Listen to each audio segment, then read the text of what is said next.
भारतीय न्याय संहिता विधेयक 2023, भारतीय नागरिक सुरक्षा संहिता विधेयक 2023 और भारतीय साक्ष्य विधेयक 2023 इसको लेकर सदन के सदस्यों का अनुमोदन प्राप्त करने के लिए आपके समक्ष उपस्थित हुआ। संसद में आखिरकार औपनिवेशिक काल से चले आ रहे 3 आपराधिक कानूनों के स्थान पर सरकार द्वारा लाए गए विधेयकों को मंजूरी दे दी गई। राज्यसभा ने चर्चा और गृह मंत्री अमित शाह के जवाब के बाद भारतीय न्याय संहिता विधेयक 2023, भारतीय नागरिक सुरक्षा संहिता विधेयक 2023 और भारतीय साक्ष्य विधेयक 2023 को ध्वनिमत से अपनी स्वीकृति दे दी। लोकसभा इसे पहले ही पारित कर चुकी थी। महोदय, मैं प्रस्ताव करता हूं कि विधेयक पारित किया जाए। Motion moved that the bill be passed. The question is that the bill be passed. Those in favor will please say aye. Aye. Those against will please say no. I think the ayes have it. The ayes have it. The ayes have it. The bill is passed.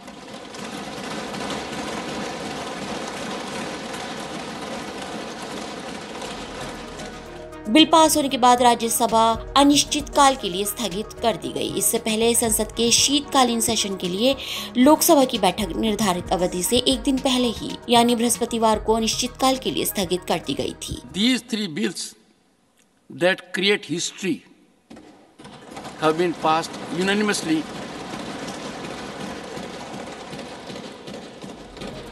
इस session की शुरुआत 4 दिसंबर को हुई थी। आपको बता दें कि तीनों विधेयक भारतीय दंड संहिता 1860, दंड प्रक्रिया संहिता 1898 और भारतीय साक्ष्य अधिनियम 1872 के स्थान पर लाए गए हैं। शाह ने कहा कि 3 आपराधिक कानूनों के स्थानों पर लाए गए विधेयकों के संसद से पारित होने के बाद भारत की आपराधिक न्याय प्रक्रिया में एक नई शुरुआत होगी जो पूरे तौर पर भारतीय होगी। उन्होंने ये भी कहा कि इन विधेयकों का उद्देश्य पूर्ववर्ती कानूनों की तरह दंड देने का नहीं बल्कि न्याय मुहैया कराने का है। आज मैं जो 3 बिल लेकर आपके सामने उपस्थित हुआ हूं मान्यवर, ये तीनों बिलों का उद्देश्य दंड देने का नहीं है, न्याय देने का है। न्याय का विचार, हमारे भारतीय विचार में न्याय एक प्रकार से अम्ब्रेला टर्म, न्याय शब्द में गुनाह करने वाला और विक्टिम जिसको गुनाह के कारण भुगतना पड़ा है, दोनों को समाहित कर एक संपूर्ण कल्पना न्याय की करी है। उन्होंने कहा इस नए कानून को ध्यान से पढ़ने पर पता चलेगा कि इसमें न्याय के भारतीय दर्शन को स्थान दिया गया है। नए कानूनों को मेरा सभी सदस्यों को अनुरोध है, आप ध्यान से पढ़ोगे तो भारतीय दर्शन के न्याय को हमने इसके अंदर स्थान दिया है। हमारे संविधान निर्माताओं ने भी राजनीतिक न्याय, आर्थिक न्याय और सामाजिक न्याय को बरकरार रखने की गारंटी दी है। संविधान की ये गारंटी 140 करोड़ के देश को ये तीनों विधेयक देते हैं। हमारे संविधान निर्माताओं ने भी राजनीतिक न्याय, आर्थिक न्याय और सामाजिक न्याय को बरकरार रखने की संविधान की गारंटी हमारे 140 करोड़ के देश को दी है।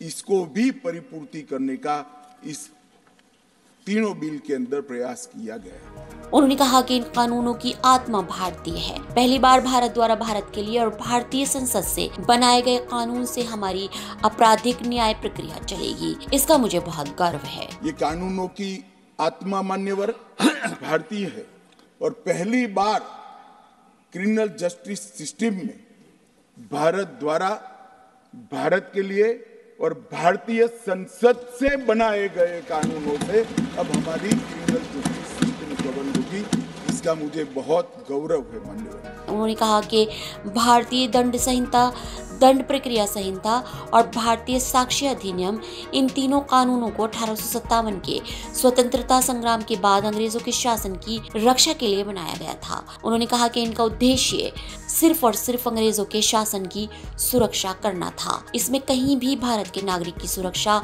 उसके सम्मान और मानवाधिकार की सुरक्षा नहीं थी। सिर्फ कानूनों के नाम नहीं बदले गए, उसके उद्देश्य के अंदर आमूलचूल परिवर्तन कर Indian penal code, criminal procedure code और एविडेंस एक्ट, ये तीनों कानूनों को सन 57 के स्वतंत्रता संग्राम के बाद अंग्रेजों के शासन की रक्षा के लिए बनाया गया था और उसका उद्देश्य केवल और केवल अंग्रेज शासन की रक्षा का था।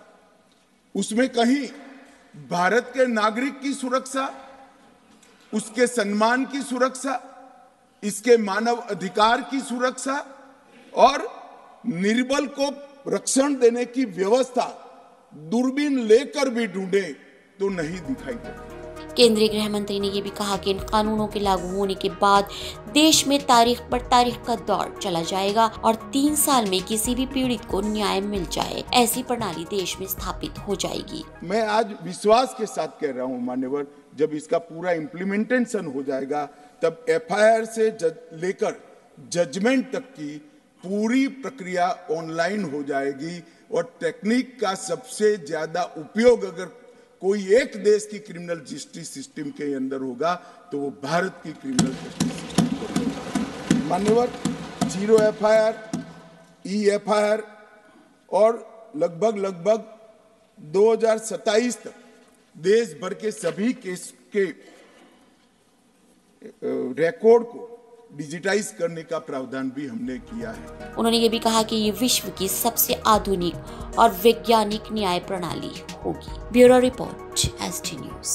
ब्रिटिश संसद ने बनाए हुए कानूनों को समाप्त कर मोदी जी ने भारतीय संसद की गौरव को बढ़ाया है। आज पूरा देश एक कानून पारित होने के बाद हमारी संसद के बनाए हुए कानून के आधार मान्यवर एक गौरव का अनुभव वो नहीं कर सकते। मैं समझ रहा हूं नहीं कर सकता।